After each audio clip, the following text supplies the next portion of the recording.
అందరికీ నమస్కారం. కామేశ్వరి కిచెన్‌కి స్వాగతం. ఈరోజు నేను చేసి చూపించబోయే వంటకం చెప్పే ముందర మీకొక విషయం చెప్పాలి. అదేమిటంటే ఈరోజు మా ఇంటికి ఒక గెస్ట్ వచ్చారు. మాటల మధ్యలో నేను కందదుంప అంటే అసలు ఇష్టం ఉండదు నాకు అని చెప్పారు. నేను కొంచెం గతుక్కుమన్నాను. ఎందుకంటే ఈరోజు కంద పచ్చడి చేశాను కందదుంపతోటి. కానీ ఆమెకు చెప్పకుండా ఆమెకి ఆ పచ్చడి వేసి వేడి వేడి అన్నం నెయ్యి వేసి వడ్డించాను. ఆవిడ ఎంత ఇష్టంగా తిన్నారంటే 2, 3 సార్లు కలుపుకున్నారు. తిన్నాక ఏవండీ ఈ పచ్చడి ఎలా చేశారు? ఇది ఎలా దీనికి ఏమేమి కావాలో చెప్తారా? మాకు నేను కూడా నేర్చుకుంటాను. పచ్చళ్ళు అంటే చాలా ఇష్టం నాకు అని చెప్పారు. అయితే నేనేమన్నానంటే "ఇది తినేది కందదుంప పచ్చడండి. ఇది చేశాను మరి మీకు నచ్చిందా?" అన్నాను. ఆవిడ ఒక్కసారి షాక్ అయ్యారు. నిజమా? కందదుంపతో పచ్చడి చేస్తారా మీరు? చాలా బాగుందండి. తప్పకుండా నేను నేర్చుకుంటా మీ దగ్గర చెప్పండి అన్నారు. మరి చెప్పడం కాదు చేసి కూడా చూపిస్తానని చెప్పి ఈరోజు మీ అందరికి కూడా కందదుంప పచ్చడి ఎలా చేయాలో దానికి ఏమేం కావాలో చెప్పేస్తాను. అవి చూసే ముందర నా ఛానల్కి ఒక లైక్ చేయాలి మీరు. అలాగే ఆ, ఈ ఛానల్ని సబ్స్క్రైబ్ చేసుకోవాలి. మీ ఫ్రెండ్స్కి చుట్టాలకి అందరికి కూడా నా ఛానల్ పరిచయం చేయాలి. చేస్తారు కదా? మరి ఎలా చేసేయాలో దానికి ఏమేమి కావాలో వరుస క్రమంలో చెప్పేస్తాను మీకు. చూడండి.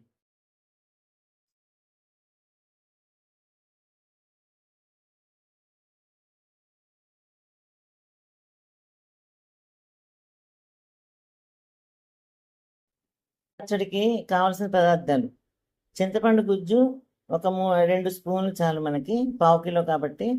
అలాగే ఎండుమిరపకాయలు ఒక 6, వేయించడానికి నూనె, అలాగే ఉప్పు తగినంత, పసుపు, ఇంగువ. తర్వాత పోపు సామాగ్రి కూడా చెప్తాను. పోపు సామాగ్రి: ఆవాలు ఆవాలు ఒక 2 స్పూన్లు, మినపప్పు 3 స్పూన్లు, జీలకర్ర అర స్పూను, శనగపప్పు ఒక 4 స్పూన్లు వేసుకోవచ్చు. ఎందుకంటే పోపు తర్వాత కూడా కలపాలి కాబట్టి పటపటలాడేలా బాగుంటుంది. కొత్తిమీర కొద్దిగా, అలాగే పచ్చిమిరపకాయలు ఒక 3, బెల్లం కొద్దిగా రుచికి. చూసారు కదా, మన పచ్చడికి కావాల్సిన పదార్థాలను చూపించాను. ఇంక పచ్చడి ఎలా చేయాలో చూపిస్తాను. కంద పచ్చడి తయారు చేసుకుందామండి. ఎలా తయారు చేస్తానో చూపిస్తాను. ముందుగా మనం స్టవ్ మీద కడాయి పెట్టుకున్నాం. ఇప్పుడు స్టవ్ వెలిగించుకుందాం.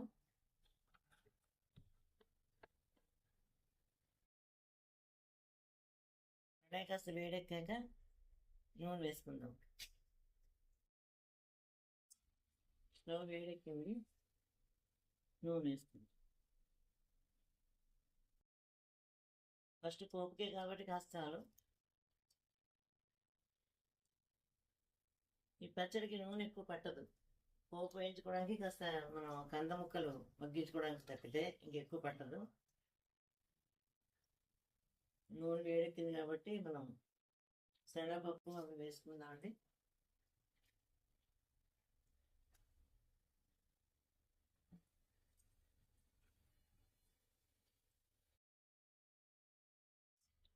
మూడు స్పూన్లు శనగపప్పు వేస్తున్నాను. కొంచెం గ్రైండ్ చేసుకోవడానికి ఉంటుంది, చివరి పోపు కలపడానికి కూడా.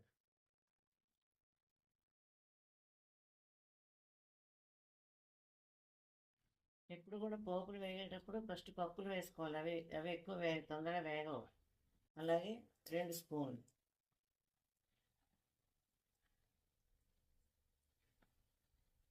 2 స్పూన్లు మినపప్పు వేసుకున్నాము. ఒక స్పూన్ ఆవాలు వేసుకుందామండి. అర స్పూన్ జీలకర్ర.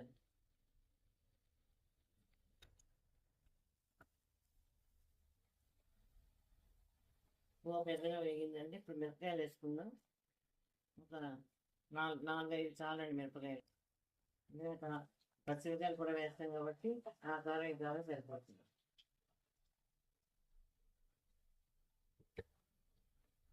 పోపు వేగిపోయింది. పోపు విడిగా తీసుకుందాం. స్టవ్ పెట్టేసి మళ్ళీ స్టవ్ వెలిగించుకుందామండి. కంద ముక్కలు వేయించుకోవాలి కదా మనం.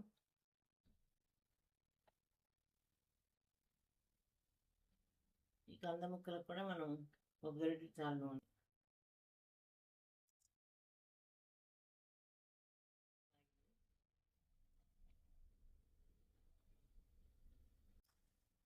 కంద చూడడానికి అలాగా పెడతరంగా ఉన్నట్టు ఉంటుంది కానీ చాలా తొందరగా మగ్గిపోతుందండి.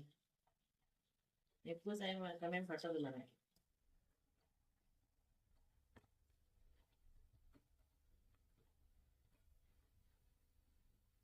కొంచెం పచ్చిమిరపకాయలు వేసుకుందాం. నేను పచ్చిమిరపకాయలు మనం 3 వేసుకున్నాం కదా, ఎందుకైనా మధ్య నిండే వేసాను.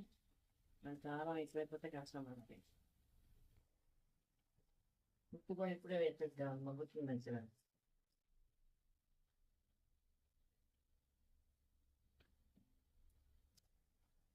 తగినంత ఉప్పు వేసేస్తున్నానండి.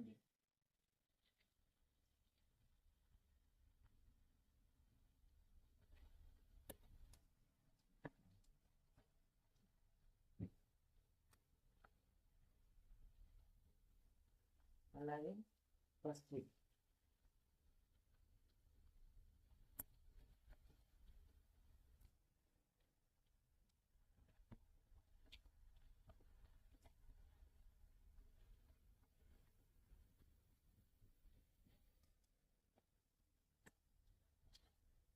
కొద్దిగా చింతపండు గుజ్జు కూడా వేసేద్దామండి. చింతపండు గుజ్జు కూడా నూనెలో మగ్గించడం వల్ల ఏమవుతుందంటే పచ్చడి రాత్రి కూడా ఉన్నా కూడా పాడవదండి. మనం ఒక స్పూన్నర వేస్తున్నాను. మామూలుగా చింతపండు అంటే చిన్న నిమ్మకాయ అంత ఉంటుంది.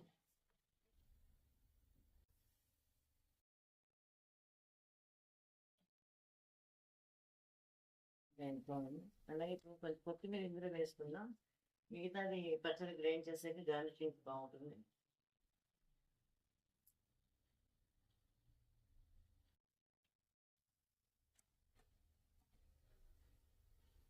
రుచికి బెల్లం అని చెప్పాను కదా, బెల్లం ముక్కలు కూడా చిన్న ముక్క వేస్తున్నాను. ఆ వేడికి కలిగిపోతుంది.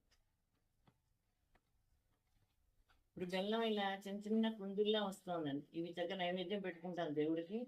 మళ్ళీ వాటిని వంటల్లో ఇలా వాడేసుకుంటూ ఉంటాను.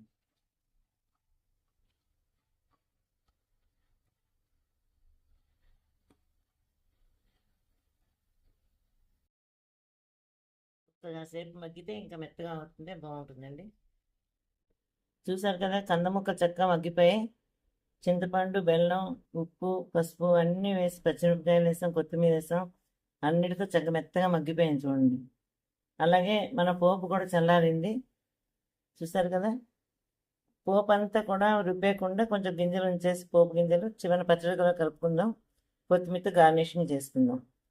అది ఇప్పుడు ఇది మిక్సీలో ఫస్ట్ ముందుగా పోపు గ్రైండ్ చేసేసి ఆ తర్వాత ఈ కంద ముక్కలు కూడా వేసి రుబ్బేస్తాను. రుబ్బేశాక మనకి పచ్చడి రెడీ అయిపోతుంది. అప్పుడు చివరిని గార్నిషింగ్ చేసుకోవచ్చు. చూసారు కదండి, పచ్చడి రెడీ అయిపోయింది. ఇప్పుడు చివరిగా మనం మిగిలిన పోపు గింజలు వేసుకోవాలి కదా, వేసుకుందాం. అలాగే కొత్తిమీర కూడా గార్నిష్ చేసుకోవాలి.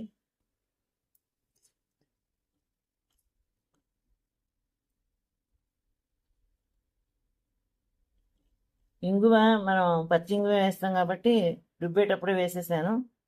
అందుకోసం ఇంగువ నేను పోపులో వేయను కాబట్టి పచ్చడిలోనే వేసాను. అలా అయితే చక్కగా ఇంగువ వాసన పచ్చడి బాగా పడుతుందని.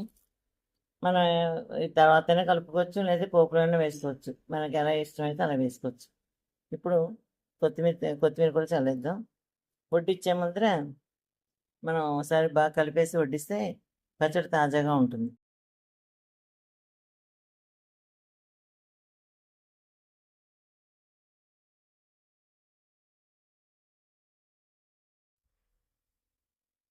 చూశారు కదా, కంద పచ్చడి చూపించారు మీకు. మరి ఈ పచ్చడి మీకు నచ్చిందా? అయితే తప్పకుండా చేయండి. మీ వాళ్ళందరూ కూడా తినిపించేయండి. అయితే ఒక చిన్న సూచన ముందు చెప్పకండి. కందతో చేసిన పచ్చడి అంటే అబ్బా అదా ఇదా అని అంటారు. మనం తినిపించేయాలి ముందర. మనకు నచ్చింది అనుకోండి, అప్పుడు మనం ఎలా చేసామో ఎలా చేయాలో చెప్పాలి వాళ్ళకి. ఈ ఈ చిట్కా మీకు బాగా పనిచేస్తుంది. ముందే చెప్పేసాం అనుకోండి, సస్పెన్స్ ఉండదు, ఏముండదు. తినేసి ఇలాగా ఇదా ఇలా చెయ్యాలి అలా చేయాలని సలహాలు ఇస్తారు. అలాగన్నా మనం చేసే స్టైల్లో తినిపించేసి మార్పులు కొట్టేసి అప్పుడు మనం ఎలా చేసామని చెప్పాలి. ఇది ఒక వంటిని చిట్కా, ఇల్లాలి చిట్కా. మరి మీరు కూడా అమలుపరచండి. మరి వంట నచ్చింది అనుకుంటాను. ఈ కందదుంపతో చేసిన పచ్చడి మీకు నచ్చింది అయితే కనుక తప్పకుండా నా ఛానల్కి ఒక లైక్ కొట్టి నా ఛానల్ సబ్స్క్రైబ్ చేసుకుని మీ బంధుమిత్రులకి ఫ్రెండ్స్కి అందరికీ కూడా నా ఛానల్ పరిచయం చేయండి. ఇటువంటి ప్రోత్సాహాన్ని మీరు అందిస్తూ ఉంటే నేను అలా వంటలు చూపించేస్తూ ఉంటాను. మరి ఒక సరికొత్త వంటకంతో మళ్ళీ మీ ముందుకు వస్తాను. అప్పటిదాకా సెలవు.